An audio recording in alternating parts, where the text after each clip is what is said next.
Welcome again to Joe Stunner Boxing. As you may be aware, there was a call-in from a guy who goes by the name of Dr. 805. He called into live with BDA Boxing, and he was making comments about Errol Spence. You may have already, listened to this interview, this phone-in interview they did. It lasted about half an hour. I made a video about it, sort of mentioning it and going into it quite heavily a couple of days ago. And I put the link in that box. I'll put the link in this description box as well. But he was basically talking about how he's observed that Errol Spence's neurological ability has been compromised, and how the glassy-eyed look, the movements, the behaviour, it all hints towards Errol having being neurologically damaged, and these were observations. Okay, so this has been doing the rounds, this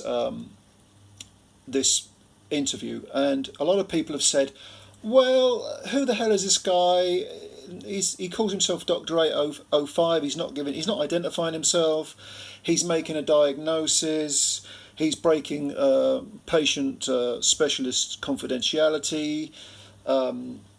Is he a neurologist or not? They're making all these. They're trying to sort of poo-poo everything the guy said, and who is he and what's he doing and what's he talking about, and it's all just a load of sort of bum fluff, Well, okay. Now we don't know who this guy is, but let's get a couple of things clear here. Number one, he didn't say he was a neurologist. In fact, he said he wasn't a neurologist. What he said he was what's called a gerontologist. Gerontologist. Gerontologist. And what a gerontologist does is they deal with the aging process, and how, as with age, a person's neurology decreases, becomes compromised. We're talking about dementia and similar ailments, and he works with people, geriatrics and so on, and he tries to find ways that can benefit people who are getting older, and their brain capability is compromised. So he has some insight into the brain. He's not a neurologist, he's a gerontologist, but he has insight into the brain, and he obviously, all the people he works with, he can observe the signs, the common denominators for ailments that are imposing, whether it's getting worse, whether it's been plateaued out, and so on and so forth. So he never said he was a neurologist. In fact, he said he wasn't. He's a gerontologist. Okay, that's the first thing. The second thing is, he's not diagnosing Errol. At no point does he say he's given a diagnosis.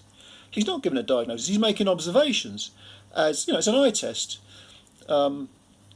He's talking about the glassy eyes, the balance issues, the fact that Errol was come forward, not a lot of lateral movement, the speech patterns, all that sort of stuff. And he actually refers not just to the Crawford fight, but to the Ugas fight, that weird sort of little cameo where Errol had his mouthpiece knocked out and sort of looked down and seemed to stop, almost as if he sort of mentally froze, as if to say, I forgot where he was, and he was looking for his mouthpiece.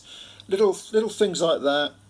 Interviews, he talks about this, Dr. 805. So he's not diagnosing him, he's making observations, which is fine. We all do it. We all do observation. We all observe things, and it's not a definitive conclusion if you observe things.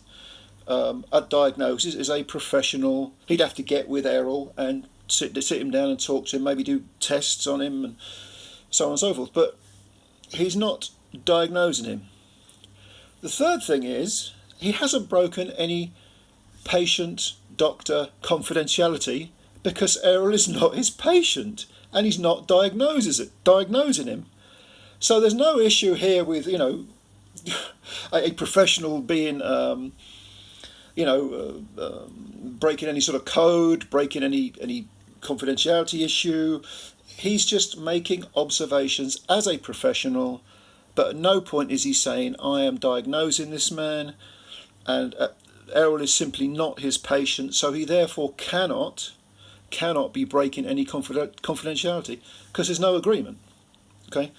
Now, does all this mean that this Dr. 805 is correct in what he says? Well, no, it doesn't necessarily mean it. I mean, I think there is.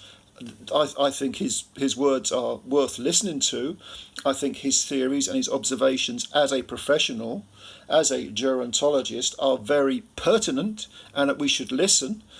But I don't think that we should necessarily take it as a conclusive, diagnosis, because it's not a diagnosis. You know, these are things that are worth considering. These are things that are worth mulling over and thinking, okay, well, I'll take that on board. And a lot of people, of course, this guy isn't the first one to come out and say that they think Errol has suffered some sort of, long-term, gradual, creeping damage from the car accident, the first car accident. Then you add to that, all sorts of other things that are not related to neurology, like the retina tear and all the rest of it. His lifestyle, drinking too much and maybe smoking a bit of How's Your Father and all that, But as far as his brain capability, his cognitive abilities go, this guy, having worked with people who suffer from dementia and other brain issues, he will obviously have observed hundreds of patients, and therefore he's worth listening to.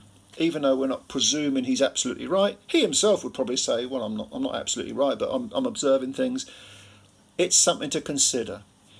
So I just wanted to sort of try and get a bit of balance on this, because I've heard a lot of people saying, who is this guy? He don't know nothing. No. Don't throw the baby out with the bathwater. Don't be cynical. You should always be sceptical, maybe, or, question things, by all means. That's a good thing. But to be cynical and to just outwardly dismiss someone who is a professional and, if you listen to him, the guy seems to know what he's talking about, to not even consider it, I think is foolishness. So leave your comments below. Tell me what you think about this, and I'll answer them and we'll have a little chat about it. As always, thanks for your time. Please subscribe to the channel if you're new, that'll be a big help, and of course like the video if you liked it. This is Joe Stunnerboxing saying thank you very much again, and we'll speak again soon. Bye for now.